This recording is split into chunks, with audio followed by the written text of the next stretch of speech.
Bonsoir à tous et à la une de ce JT. Les vacances de printemps ont débuté hier, l'occasion pour de nombreux enfants de découvrir de nouvelles disciplines.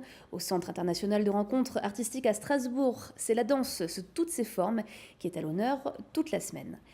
Près de 800 militaires de l'armée française sont déployés autour de Mayenheim depuis 5 jours. Mais heureusement, tout est faux. Cet exercice de grande envergure est une première dans la région. Et puis la boucherie à la française, bientôt au patrimoine immatériel de l'UNESCO. Victor Dumas, jeune boucher de 20 ans, fait actuellement un tour de France pour constituer un dossier de candidature. Nous l'avons rencontré lors de son étape à Marlenheim. Si vous habitez du côté de Mayenheim, vous avez peut-être vu passer hélicoptères et militaires ces derniers jours. Un exercice de grande ampleur se déroule sur le site de l'ancienne base aérienne. Il mobilise près de 800 militaires du régiment de marche du Tchad.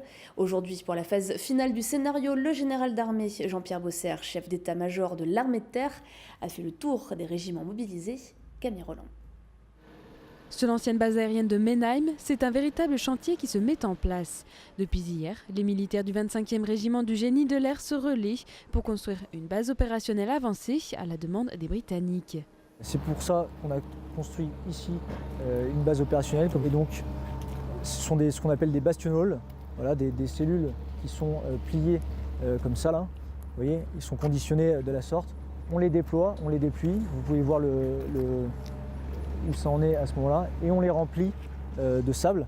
Et tout ça nous permet d'avoir une protection suffisante contre les roquettes. Après avoir remis en état et sécurisé la zone aéroportuaire, ce camp abritera le personnel militaire. Mais tout ceci est évidemment fictif. Depuis vendredi dernier, le régiment du capitaine Benoît suit un scénario bien précis dans le cadre de l'exercice HUL. Le scénario de l'exercice est le suivant.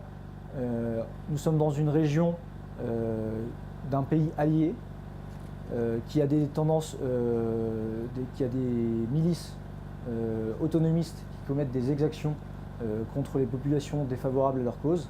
Et nous intervenons dans cette région pour évacuer nos ressortissants. C'est la première fois qu'un exercice de cette envergure est organisé. 8 régiments de l'armée de terre, 2 escadres de l'armée de l'air, 120 véhicules, 11 hélicoptères de combat et 3 avions sont mobilisés. L'idée est de recréer les conditions réelles d'une opération extérieure. C'est quelque chose qu'on a déjà pu faire, notamment sur Serval, l'opération Serval au Mali. Et donc là, ça nous permet de nous entraîner tous ensemble, avec des régiments très différents, notamment dans tout ce qui est procédure de communication. Parce que armée de l'air et armée de terre, on n'a pas forcément l'habitude de travailler ensemble hors opération extérieure. Donc c'était l'occasion pour nous de travailler avec nos camarades de l'armée de l'air et de faire profiter aussi de nos installations, non seulement la partie piste d'aviation, mais aussi ce que vous voyez derrière moi, les installations de combat en zone urbaine qui sont très développées ici au régiment. L'exercice touche à sa fin, les civils ont finalement été évacués et l'armée de terre peut achever son entraînement, en attendant leur prochaine opération, réelle cette fois-ci. Victor Dumas a 20 ans, il est boucher et il veut inscrire son métier au patrimoine immatériel de l'UNESCO. Tout en programme. Pour se faire connaître et donner de l'écho à son projet, il s'est donc embarqué dans un tour de France des acteurs de la profession. C'est en Alsace que nous l'avons donc retrouvé aujourd'hui, à Marlenheim. Soutenu par la Fédération française de boucherie, il est venu rencontrer un chef étoilé. L'occasion pour eux d'échanger autour des savoir-faire et de la gastronomie à la française. On l'écoute au micro de Fanny Kuntz. J'ai remarqué qu'en France, on a vraiment une technicité et une précision dans la découpe qui se démarquait des autres pays.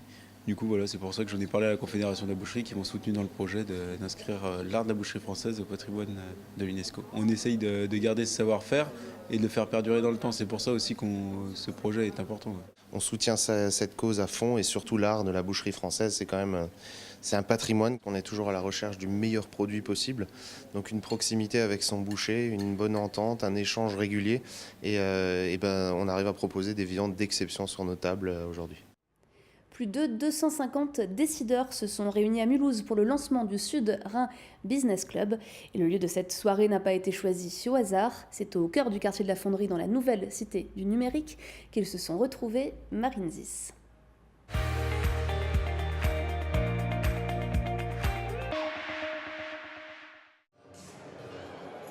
Ils sont chefs d'entreprise dans l'industrie, le commerce ou encore la prestation de services et se sont tous réunis autour d'un homme, Paul Poulaillon.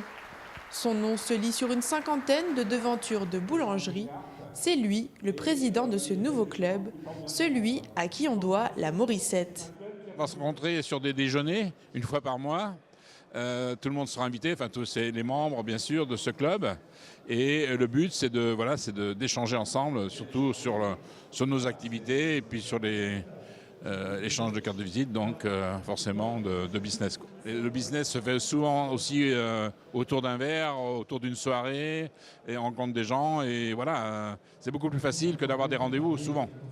C'est compliqué d'avoir des rendez-vous d'ailleurs aujourd'hui. Pour Mulhouse Alsace Agglomération, la création de ce genre de club prouve le dynamisme du territoire.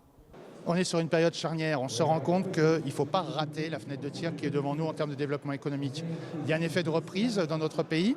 On ne sait pas trop s'il pourra durer. On sait que le contexte européen risque d'être peut-être fragile. On verra ce que donneront les élections européennes et l'avenir du modèle économique, le Brexit avec l'Angleterre.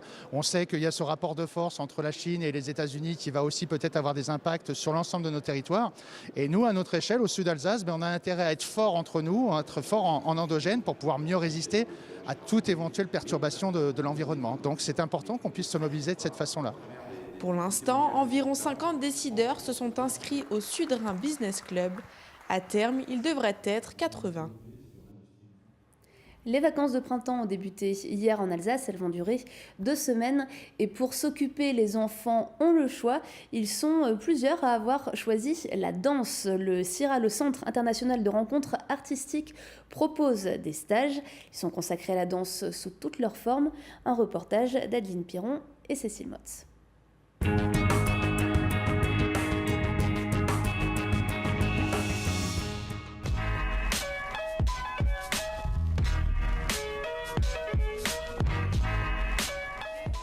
Le temps d'une semaine, danse classique, chant, jazz ou hip-hop cabaret viennent remplacer les cours de maths, de grammaire et d'anglais.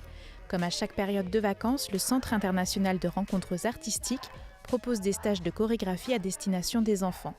On pense que la danse, c'est un apprentissage de la vie. C'est une école de l'écoute, c'est une école où on apprend aussi à se mouvoir avec son corps. C'est important de pouvoir l'offrir à tout le monde. Il y a des enfants qui viennent des quartiers, grâce au soutien de l'État, de la ville de Strasbourg, du département, qui peuvent participer à nos stages. Donc ils découvrent un lieu, ils découvrent des disciplines et peut-être une vocation aussi. Pour certains, c'est déjà une passion. D'autres esquissent ce matin leur premier pas de danse. J'adore la danse et j'adore le hip-hop. Alors j'ai voulu faire ce stage. Mon truc préféré, c'est la danse classique.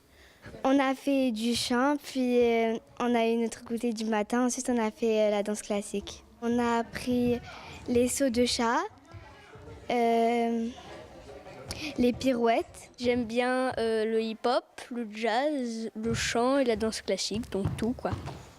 Au-delà de l'activité extrascolaire, les professeurs ont un objectif bien précis, promouvoir la danse par la pratique et favoriser l'accessibilité à la culture par l'intermédiaire du CIRA.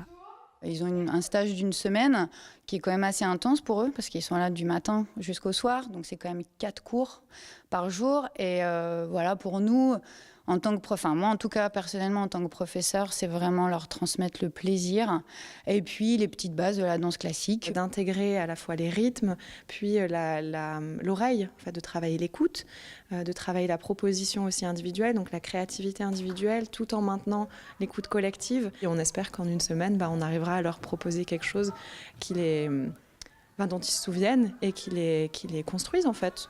Ces stages pluridisciplinaires ne sont pas seulement réservés aux enfants, les adultes eux aussi sont conviés aux répétitions de danse contemporaine. Petits et grands poursuivront leur initiation jusqu'à la fin de semaine.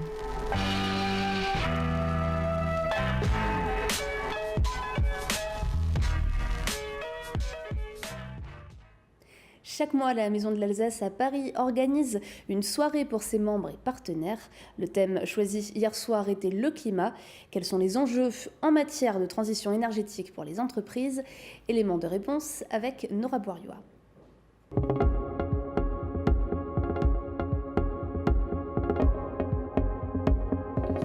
Alors que les citoyens sont de plus en plus sensibles aux questions environnementales, les entreprises aussi ont un rôle essentiel à jouer dans la transition énergétique et elles sont de plus en plus nombreuses à intégrer cette dimension dans leur quotidien.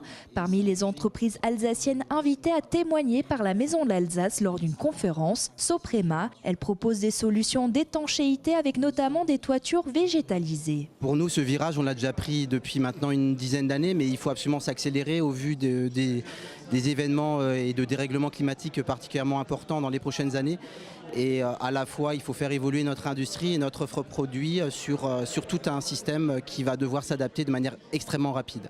Au cœur des questions environnementales, les énergies renouvelables, un virage pris depuis plusieurs années par le groupe Électricité de Strasbourg avec la géothermie et la biomasse. Nous fournissons aux habitants du quartier de l'Esplanade une énergie verte à plus de 70%, ce qui est quelque chose de nouveau et qui existe depuis janvier 2016 lorsque nous avons mis en route cette centrale biomasse.